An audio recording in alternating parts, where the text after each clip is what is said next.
Ես էլ նոր տարվան ցուլիկ եմ մորթել իմ տան համար, ստեղ էլ չեմ բերել։ Հենց դուրը մորթել եմ։ Բագային մորթը կա, եղել է ու Բագայինը չի վերանա, երբեք։ Հակում մորթը ցուրտ տարավ։ Վտանգավոր սննդամթերք է համարվում։ Սիբիրախոց ենք ունեցել, բրուցելոզ ենք ունենում պարբերաբար։ Սատկած անասունի միս վերջապես Հայաստանի Հանրապետության շուկաներում չի հայտնվելու։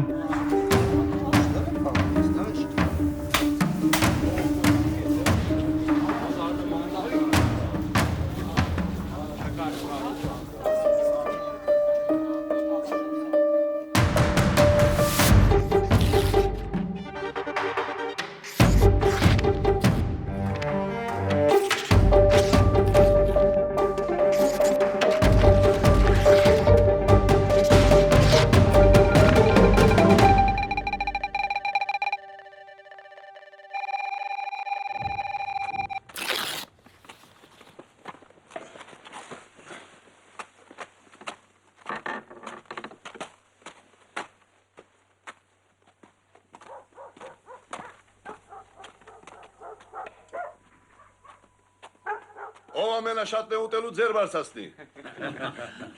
Հայ որդի, գլուխ մի տար, մորթելու ես մորթի։ Ամենալավ մորթանողի դանակի տակով էին անցնում բոլոր կենդանիները։ Ավանդաբար կենդանիներին հենց այսպես, դաշտում կամ բակում էին մորթում։ Ով ախորժակցունի ձեր բարձացնի։ Ավանդույթը չի փոխվել, բայց կարգ ու կանոնը փոխվեց 2020-ին։ 300 տական։ Մորթի այն ձևը, որ արվում էր սրանից 100 տարի առաջ, 1000 կամ միգուցե նաև 10,000 տարի առաջ, այս Հայաստանի Հանրապետությունում ընդունելի չէ։ Օրենքի պահանջն է։ Եթե միսը վաճառվելու է, կենդանուն պետք է սպանդանոցում մորթել։ Ցավոք, այսօր էկոնոմիկայի նախարարության կողմից եկուցող տեղեկանքի վերաբերյալ կամի տվյալ, որը հուշում է, որ մենք հեռու ենք դեռ այդ նպատակից։ Այդ տվյալը նրա մասն է, որ տարեկան մորթի է ենթարկվում 220,000 խոշոր եղջերավոր կենդանի, իսկ սպանդանոցային մորթի է ենթարկվում 22,000, այսինքն ընդամենը 10%։ Այս նյութում կպատմենք, թե ինչու են շարունակում կենդանիներին բակերում մորթել։ Ինչու սպանդանոցները լիարժեք չեն գործում։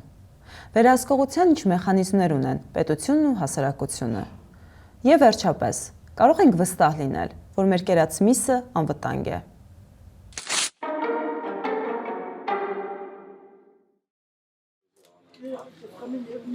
Էսի որ հատվածն է։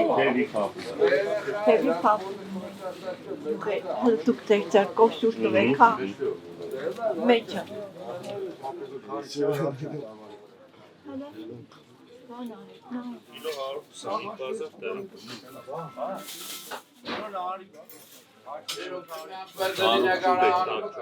Առողջ ուտեքը Գյումրու շուկայում ամենահաճախ լսվող արտահայտություններից է։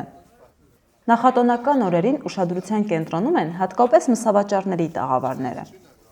Մեր այցի նախորդ օրը սննդամթերքի անվտանգության տեսուչները ոչ սպանդանոցային ծագման 200 կիլոգրամ միս էին արգրավել այս շուկայում։ Սենք ես թղթերն որ գտեսնից չեք հուրիկ։ Սա հոկտեմբերյանից բերած ընդեղած սպանդանոցի թղթերն են։ Ոսկի Շիրակի մարզի ժողովուրդը պետք է հասնի հոկտեմբերյան, որ ընդեղից միսը առնի կա։ Շիրակի մարզում գործող սպանդանոց չկա։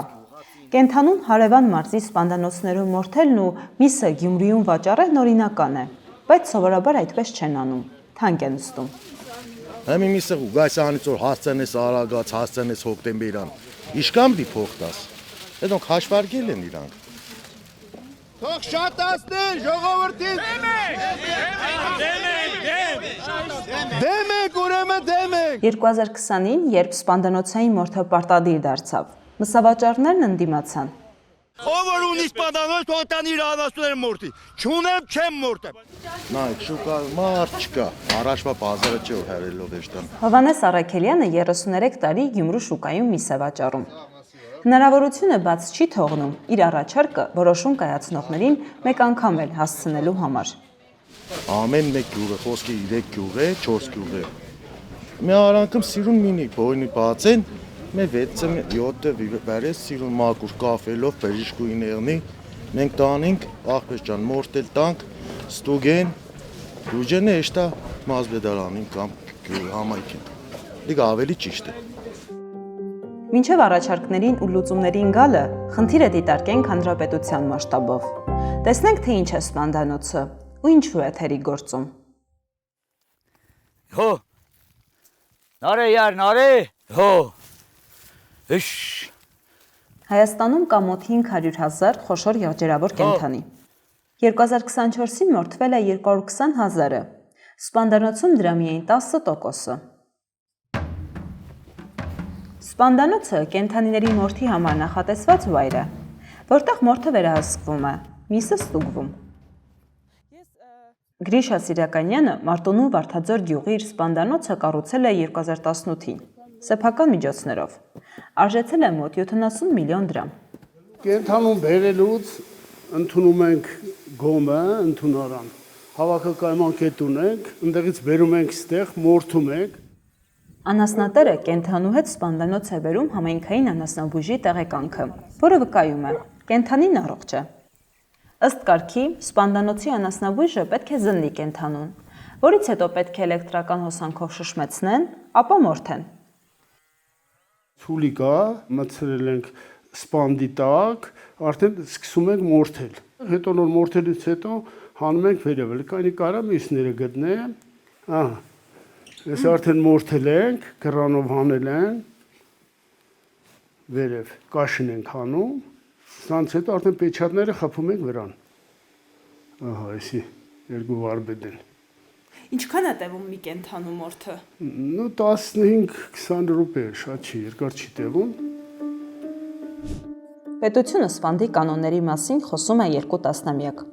2006-ին սահմանվեց սպանդի կարգը, 2014-ին օրենքով ամրագրվեց։ Վաճառքում կարող է հայտնվել միայն ստուգված միսը։ Բայց այս պահանջները թղթի վրա մնացին մինչև 2018 թվականը, երբ կառավարությունը փորձեց խստացնել վերահսկողությունը եւ գործի դնել օրենքը։ Դրանից 2 տարի անց, 2020-ին, իշխանությունը սպանդանոցային մորթի առավելությունների մասին դեռ ապառնի ժամանակով էր խոսում։ Սպանդանոցային մորթը բերելու է նրան, որ սատկած անասունի միս վերջապես Հայաստանի Հանրապետության շուկաներում չի հայտնվելու։ Երկրորդ, կարծում եմ սպանդանոցային մորթը բերելու է նրան, որ օրինակ տավարի մսի անվան տակ ձիու միս չի վաճառվելու շուկաներում։ 5 տարի էլ անցավ, ինչ-որ բան փոխվեց, սակայն այսօր էլ օրենքը լիարժեք չի աշխատում։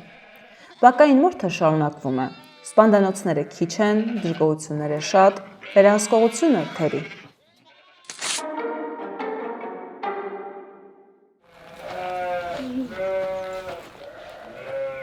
Օրենքի պահանջը միայն վաճառվող մսի համար է։ Որսի, մատաղի կամ անձնական օգտագործման դեպքում կարելի է նաև բակում մորթել։ Էկոնոմիկայի նախարարության սննդամթերքի անվտանգության վարչության պետ Մարիաննա Խաչատրյանի խոսքով այս տարբերակումը կվերանայվի եւ պահանջները կխստացվեն։ Քայլ առ քայլ։ Մենք չենք կարող հիմա բոլորը միանգամից պարտադրել, որովհետև մի հատ պետքա մի փոքր քայլ առ քայլ մեծ կազմակերպություններից, տնտեսություններից ու քիչ-քիչ կգանք արդեն դրան։ Իրացման տարբեր կետերում, շուկաներում, խանութներում, հանրային սննդի վայրերում տեսչական մարմինը անսպասելի այցեր է կատարում։ Սննդամթերքի անվտանգության տեսչական մարմնից ենք, ձեր մոտ վերահսկողություն է իրականացվում, կապված մսի հետ, նայելու եք սպանդանոցային ծագմանա, թե ոչ։ Սպանդանոցում մորթված կենդանու մարմնի մի քանի հատվածներ դրոշմում են։ Սպանդանոցը նաև 5-րդ ձևի փաստաթուղթ է տալիս մորթի վայրի, ամսաթվի, քաշի մասին։ 18-57 Եթե օրինակ այստեղ լինի 60 կիլոգրամ, իսկ թղթով ստացած լինենք օրինակ 45 կիլոգրամ, ուրեմն արդեն իսկ խնդիր կա այստեղ, ստացվում է, որ որոշակի մասը արդեն ոչ սպանդանոցային ծագման է։ Պետք է համ կիլոգրամով համընկնի, համ կնիքների առկայությամբ համընկնի, որպեսզի կարողանանք նույնականացնել։ Խանութներում իրավիճակը համեմատաբար պարզ է։ Բայց ինչ մեխանիզմով կարող է տեսչական մարմինը վերահսկել, որ գյուղացին կենդանուն իր բակում չմորթի, հարևաններն իրար մեջ միսը չբաժանեն, չվաճառեն։ Եթե դա անեն թաքուն եւ մենք չիմանանք, դա շատ վատ է, հա, բայց մենք փորձում ենք հնարավորինս մարզային ամեն մարզում ունենք մարզային կենտրոններ, իրենք էլ իրենց տարածքներում են շրջում եւ եթե նկատում են այդպիսի դեպք, միանշանակ ինքը արգելվում է, չի կարելի եւ տվյալ միսը արգրավում է։ Այսօր օրինակ դեպք ենք ունեցել, հենց մեքենայով, ինչ որ մեկը իր մեքենայից վաճառում էր։ Երբ տեսչական մարմինը վաճառքում ոչ սպանդանոցային միս է գտնում, արգրավում է այն, տուգանում մսավաճառին, միսն էլ ուղարկում է ոչնչացման։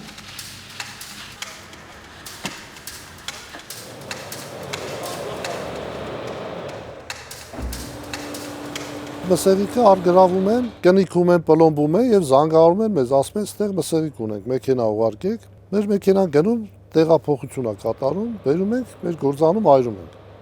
Սա արմա խուցն է, հրակային աղյուսներով սարքած, 800-ից 1200 ջերմաշան է առաջանում, որի մեջ այրվում է ցանկացած ժամկետած դեղորայք, սննդամթերք, բժշկական թափոններ։ 1 կիլոգրամ մսի ոչնչացումն արժի 400 դրամ, որը վճարում է պետությունը։ Հետո այդ գումարը գանձում է օրինազանց մսավաճառից։ 2025-ին տեսչական մարմինը մոտ 8 տոննա միս է արգրավել, ինչը նախորդ տարվանից կրկնակի շատ է։ Չնայած արգելքին ու տուգանքին, բակային մորթը չի վերանում, ու դրա համար կան հիմնավոր ու պարզ պատճառներ։ Շատ համայնքներում սպանդանոց չկա։ Կենդանու սպանդանոց հասցնելը հավելյալ ծախս է գյուղացու համար։ Վերահսկողությունն անկատար է, այնտեղ չի հասնում գյուղացու բակ։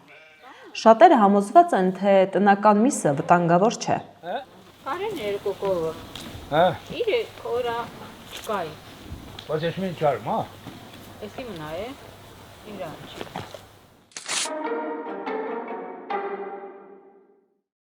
Սպանդանոցը լինում է երկու տեսակի։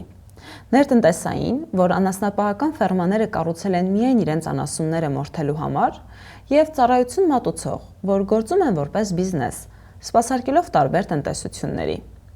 Հայաստանում գրանցված է ընդհանուր առմամբ 128 սպանդանոց։ 2025-ին մորթ են արել 93-ը, որոնցից 66-ն են ծառայություն մատուցել։ Մնացածը սեփական անասուններին են մորթել։ Այսինքն գրանցված սպանդանոցների 1/4-ը անցած տարի չի գործել։ Սպանդանոցները նաև անհավասարաչափ են բաշխված։ Օրինակ Շիրակի մարզում սպանդանոց չկա։ Վայոց ձորում մեկն է, Կոտայքում 14-ը։ 5 համայնքում 1 սպանդանոցի արկայության պարագայում մենք կարողանանք մարզի ամբողջ պահանջարկը բավարարել։ Սպանդանոց կառուցելը ծախսատար է։ Նոր տիպի սպանդանոցների աճը խթանելու եւ հանրապետության պահանջարկն ամբողջությամբ բավարարելու համար կառավարությունն աջակցության ծրագիր է մշակել։ Առանձնացրել է 239 բնակավայր, որտեղ շարժական կամ մոդուլային սպանդանոց ձեռքբերողները ֆինանսական աջակցություն կստանան։ Ծրագրին կարող են մասնակցել նաև համայնքապետարանները։ Առաջին օրինակը Շիրակում է։ Աշոտսկի համայնքապետարանը մոդուլային, արագ հավաքվող սպանդանոց է ձեռք բերել։ Մոդուլային սպանդանոցը նույն սպանդանոցն է, փոքր ցավալների։ Հոսքագիծ, այնտեղ կարող է միանգամից մտնել 4 գլուխ անասուն, տարբեր հոսքագծերի վրա, ստեղ մտնում է մի գլուխ անասուն։ Այս սպանդանոցը Ռուսաստանից է բերվել։ Վերջին աշխատանքներն են անում, որ սկսի գործել։ Արժեքը մոտ 20 միլիոն դրամ է։ 4 միլիոնը կանխավճար է, որի 80%-ը տվել է պետությունը, 20-ը համայնքը։ 5 տարվա ընթացքում ամբողջ գումարը կփակվի, սպանդանոցը կվերաձևակերպվի համայնքի սեփականություն որպես։ Էկոնոմիկայի նախարարությունը հայտնում է, որ 2024 թվականի սեպտեմբերին սկսված այս ծրագրին մասնակցելու համար դիմել է 7 համայնք։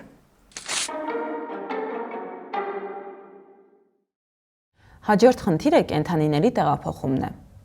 Եթե կենդանուն տան բակում են մորթում, տեղափոխման ծախս չկա։ Իսկ ահա սպանդանոց հասցնելը անասնատիրոջ կամ սպանդանոցի հոգսն է։ Հարցն այն է, թե ով է վճարելու այս հավելյալ ծախսի համար։ Ես անասունից ծախեմ 100,000 դրամի, ես հասցնեմ ինչ-որ մի հատ մարզ, X կետից B կետի տեղափոխել մոտապես 100 կիլոմետր համար, ես 30-40,000 դրամից ավել փող պետք է տամ, որ ինչ-որ մի հատ ավտոմոդենա չէ, գրուզավիկը եւ այլն որ տանի։ Բայց եթե ես պիտի ավտոն գտնեմ, ես պիտի փողը տամ, ես պիտի սպանդանոց հասցնեմ եւ սա ես պիտի ենեմ, ինձ պետք չէ սպանդանոցը։ Երբ սպանդանոցային մորթը նոր էր պարտադիր դարձել, պետությունը փոխհատուցում էր 3 եւ ավելի կենդանու մինչեւ 30 կիլոմետր շարավղով տեղափոխման ծախսը։ Հիմա տեղափոխումն անասնատիրոջ հոգսն է։ Ինչքան հեռու է սպանդանոցը, այնքան ավելի շատ է վճարում։ Մինչև ձեր գալը մենք քննարկում ենք թե տրանսպորտի հարցը ինչ ձևով պիտի լուծենք։ Այս սպանդանոցին քիչ պիտի ունենանք տրանսպորտ, գնաց, վարձավ, բերավ ստեղ, այդ աշխատանքները, այդ շղթան պիտի ամբողջությամբ փակվի, որովհետեւ խոչընդոտ չառաջանա։ Սովորաբար կենդանուն սպանդանոց տեղափոխողը անասնատերն է։ Պետության խնդիրը սպանդանոցների հավասարաչափ բաշխումն ապահովելն է, որ ցանկացած բնակավայրից առավելագույնը 15 կիլոմետր հեռավորության վրա հասանելի սպանդանոց լինի, ինչպես ինքն է սահմանել։ Նախ մենք ոչխար ծախող չենք, պետությունն է ոչխար առնող։ Մենք ոչխար պահող ենք։ Մենք չպիտի գնանք իր դուռը, թե ոչխար չես առնի, ինքը պիտի գա մեր դուռը, թե ոչխար չունես մեզ տալու։ Երկրորդ, մեր դուռը պիտի գա 100 բեռնատար մեքենայով, ոչխարները լցնի մեքենաներն ու կես ժամում սպանդանոց հասցնի։ Սննդամթերքի անվտանգության տեսչական մարմինն է պետության վերահսկող աչքը։ Մարզային տեսուչներն են շրջում ու ստուգում, խանութներում, շուկաներում, սպանդանոցներում, նաև գյուղերում։ Գրիշա Սիրականյանն ասում է, գյուղացին իր անասունին առավոտ ծեքին է մորթում, միսը բաժանում ու վաճառում։ Մինչև տեսուչներն արթնանում, գործի են գնում, այդ վերահսկելու բան չի մնում։ Այդտենց գյուղ չկա, որ օրական 1-2 հատ մորթ չլինի շրջանում, 16 գյուղ է, ոնց էլ չլինի մի 20-30 հատ մորթ կլինի անպայման, բայց չեմ բերում։ Սպանդանոցում խոշոր եղջերավոր անասունի մորթը 10-ից 13 հազար դրամ է։ Գրեթե այնքան, որքան վերցնում է գյուղում մորթ անողը, հողի կամ մսի տեսքով։ Անցած տարի պետությունը խոշոր եղջերավոր անասունի մորթը սուբսիդավորում էր մինչև 10,000 դրամ։ Գրիշա Սիրականյանը հաշվարկել էր, սպանդանոցը ձեռնտու կլինի, եթե օրը 10 մորթ անի, բայց հաճախ նույնիսկ շաբաթը 10 անասուն չի մորթում։ Մարզպետ 3-4 ամիս առաջ ինչ խնդրեց, ասեց, որ բան չկա, յոլատար, մենք կարգավոր ենք։ Հիմա 5 ամիս տենց հարգեր մոծեցի, բան տեսա, որ ոչ մի բան չկար, ստիպված դրեցի փակես, մի ամիս փակել եմ։ Գրիշա Սիրականյանը սպանդանոցը փակել է 2025-ի դեկտեմբերին։ Դեռ վերաբացելու հույս ունի։ Պաշտոնական թվերով գրանցված սպանդանոցների քառորդ մասը 35 սպանդանոց, անցած տարի չի գործել։ Այս 3 գյուղը, Ձորագյուղ, Վարդաձոր, Երանոս, կպած է, չէ, 200 մետր է գյուղերը։ Դեդ մարդիկ կարան ստեց առանց բարձելու, առանց որին բանի, քշեն բերեն ստեղ, մորթեն, իրանց միսը տանենք, բայց չեն անում մարդիկ։ Եթե հսկողություն նորմալ լինի, մարդիկ բերեն էլի, քանի որ գյուղացին իր ծախսը մեկը անում է։ Փողը տալիս մորթում են, հիմա այդ նույն բանը թող օրենքով լինի, թող մտնի սպանդանոցով, դրա համար հետևելա պետք։ Ոնց պետք է հետևել։ Բժիշկները պետք է հետևեն։ Եթե ես 5 հատ անասուն ունեմ, այդ 5 անասունը ինչ եմ արել։ Մորթել եմ մենակ ես եմ բերել, վաճառել եմ, տվել եմ ուրիշին, այդ ակաշների պիտակ որտեղ է գնացել։ Խոշոր եւ մանր եղջերավոր կենդանիներին հաշվառում ու համարակալում են, բայց սա վերահսկողության մեխանիզմ դեռ չի դարձել։ Բակային մորթը ականջապիտակներով վերահսկել կամ կանխել հնարավոր չէ, քանի որ անձնական օգտագործման դեպքում կենդանուն սպանդանոց ստանալու պարտադրանք չկա, չկա նաև մշակված մեխանիզմ, ինչպես ապացուցել, որ բակում մորթելուց հետո գյուղացին ոչ թե կերել է ամբողջ կովը, այլ վաճառել է։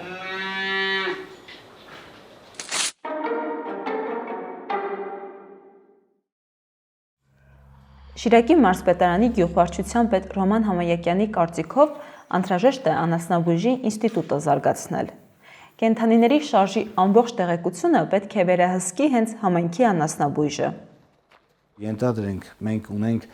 հիվանդ կենդանի, որը վաճառվել է, եթե մենք ամբողջ շղթայում ունենք այդ հետագծելիությունը, այսինքն տեսնում ենք, թե կենդանին որտեղից ուր է շարժվել, մենք հնարավորություն ունենք այդ հետագծով հետ շարժվելով կանխենք այլ հիվանդ կենդանիների մուտքը վաճառքի կետեր։ Քանի դեռ վերահսկողությունը չի ընդգրկում ամբողջ շղթան, Յուղացու գոմից մինչև վաճառք երաշխիք չկա, որ հիվանդ կամ սատկած կենդանու միսը չի հայտնվի շուկայում։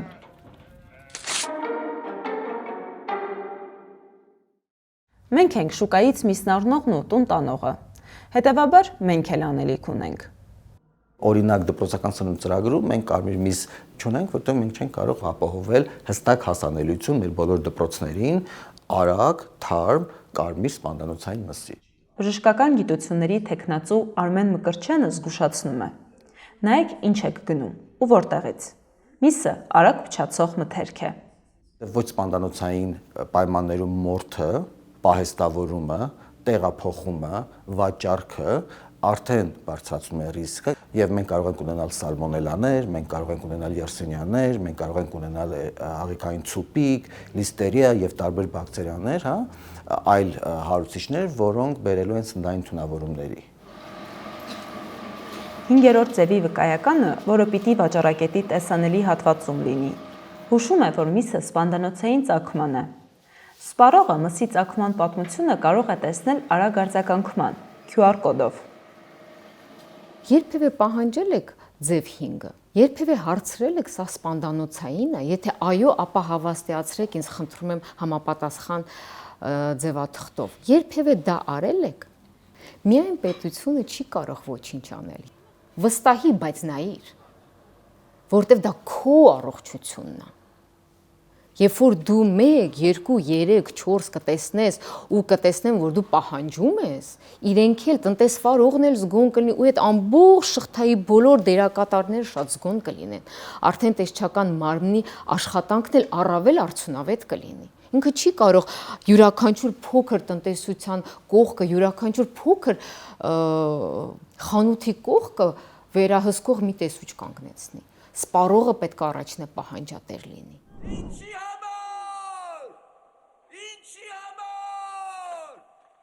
Ոչխար ենք մորթել, ոչխար ենք մորթել, ոչխար ենք մորթել։ Այսպիսով, սպանդանոցային մորթը օրենքի պահանջ է 11 տարի։ Բայց յուղացին շարունակում է բակում մորթել իր կենդանուն, կասկածելի սանիտարական պայմաններում։ Որոնք են լուծումները։ Այն պետքեները, որոնք պետք է իրականացնել խնդիրը լուծելու համար։ Սիրուն ջարդե։ Չէ, մեր օգտեն դուրս չի գա։ Դուրս որ ինչ դուրս չեկա, ցավը տանի, մնդիկ միսի։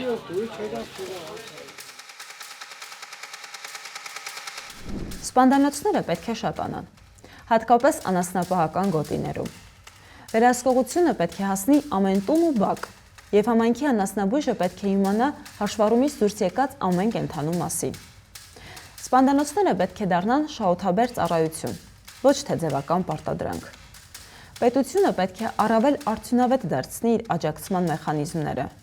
Իսկ մենք, սպառողներս, պիտի իմանանք, ինչ միս ենք ուտում։